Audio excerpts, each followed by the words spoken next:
បាទជំរាបសួរនិងសួស្តីបងប្អូនអរគ្នា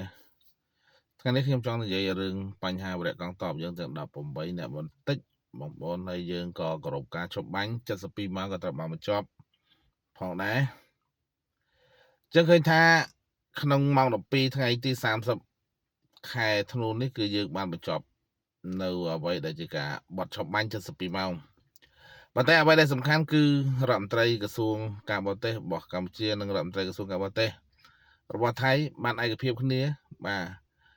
ថានឹងមានការឈប់បាញ់ពិតប្រាកដមែន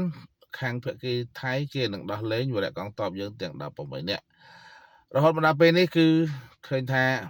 នៅមិនតាន់បានដោះលែងទេដោយមានការលេះជន់មីនហើយនឹងបង្ហោះដ្រូននៅទឹកដីរបស់គេអញ្ចឹងបងប្អូនទាំងគ្នាខ្ញុំសូមនិយាយបន្តិចរឿងបញ្ហាវរៈកងទ័ពទាំង18ដែលថ្ងៃនេះថៃក៏បានប្រជុំគ្នាគណៈរដ្ឋមន្ត្រីក្រសួងការបរទេសក្រសួងកលាហោមក្រសួងការពារជាតិអញ្ចឹងជាមួយនាយករដ្ឋមន្ត្រីអញ្ចឹងខ្ញុំសូមបកស្រាយបន្តិចទៀតដោយសារតែខាសុតបានផុសមកនេះបន្តិចផងដែរព័ត៌មានរបស់ថៃហើយខ្ញុំសូមកាត់បន្តិចសិនបងប្អូនទាំងគ្នាខ្ញុំចង់បញ្ជាក់ស្មារតីបងប្អូនទាំងអស់គ្នាបន្តិចសម័យសម្ដេចតានរោត្តមសីហនុឃើញថាប្រាសាទព្រះវិហារលោកឈ្នះដោយមិនបាច់ខំប្រឹងដែលជាមូលហេតុមួយដែលខ្ញុំគិតថាមូលហេតុអ្វីសម័យនោះបានជាសៀមអត់ហ៊ានតវ៉ាបានជាសៀមហ៊ានទៅតុលាការអន្តរជាតិដើម្បីជំរះកាត់ក្តីឲ្យប្រាសាទព្រះវិហារមកខ្មែរអ្វីដែលខ្ញុំសង្កេតឃើញគឺខ្ញុំបានឆែកនៅក្នុង YouTube ឬក៏ប្រវត្តិសាស្ត្រមួយចំនួនឃើញថាសម័យសង្គមរាស្ត្រនិយមខ្មែរយើងគឺរីកចម្រើនមែនទែនបងប្អូនបាទគឺខ្មែរយើងរីកចម្រើនមែនទែនមានទាំងរោងចក្រមានឧស្សាហកម្មមានតាំងពីយន្តហោះចម្បាំងខ្ញុំមិនដឹងថាអាណានិគមរបស់បារាំងកាន់កាប់ឬយ៉ាងម៉េចទេប៉ុន្តែអ្វីដែលសំខាន់នៅពេលនោះគឺខ្មែររួបរวมគ្នាខ្លាំងមែនទែនខ្មែរយើងអត់មានដំណោះផ្ទៃក្នុងធ្វើឲ្យខ្មែរយើងខ្លាំងធ្វើឲ្យប្រទេសសៀមខ្លាចអញ្ចឹងការកាត់ក្តីជំរះរឿងអីក៏ដោយគឺថៃត្រូវតែគោរពអញ្ចឹងខ្ញុំនិយាយម្ដងហើយម្ដងទៀតថាចរិតរបស់ថៃនេះគឺថាបើសិនជាយើងខ្សោយទេគឺគេជន់គ្មានថ្ងៃទីបញ្ចប់ចឹងជាព័ត៌មានមួយដែលខ្ញុំឃើញថាពេលសម័យសង្គមរាស្ត្រនិយមនោះពេលដែលតឡាការកាត់ក្តីឲ្យសម្រេចឲ្យព្រះវិហារប្រាសាទព្រះវិហារមកកម្ពុជាគឺខ្ញុំគិតថានៅពេលនោះប្រហែលជាតបសៀមមិនអាចហ៊ានឈ្លានពានកម្ពុជាបានដោយសារតែកម្ពុជាខ្លាំងមានទាំងទ័ពក្លាហានមានទាំងអាវុធទំនើបជាងថៃសម័យនោះគឺមានយន្តហោះចម្បាំងថែមទៀតហើយបើនិយាយប្រៀបធៀបសេដ្ឋកិច្ចសម័យនោះគឺប្រទេសសៀមមិនអាចប្រៀបធៀបជាមួយសេដ្ឋកិច្ចកម្ពុជាបានទេអញ្ចឹងនេះជាចំណុចមួយដែលគេមិនអាចឈ្លានពានកម្ពុជាបាន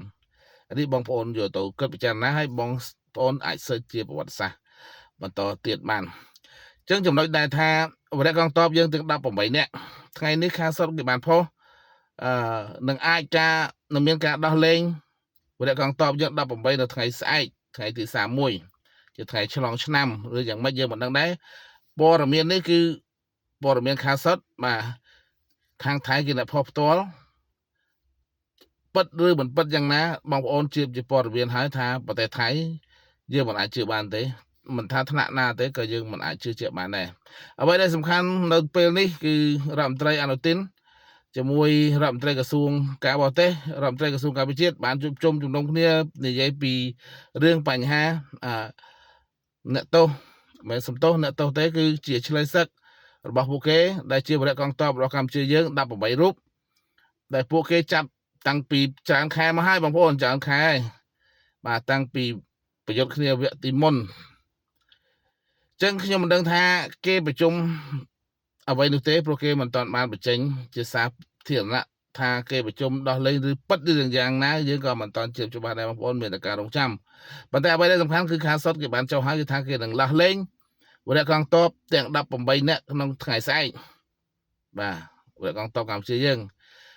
ចាំមើលតែយើងរងចាំតែថ្ងៃស្អែកម្ដងទៀតបើសិនជាព័ត៌មាននោះ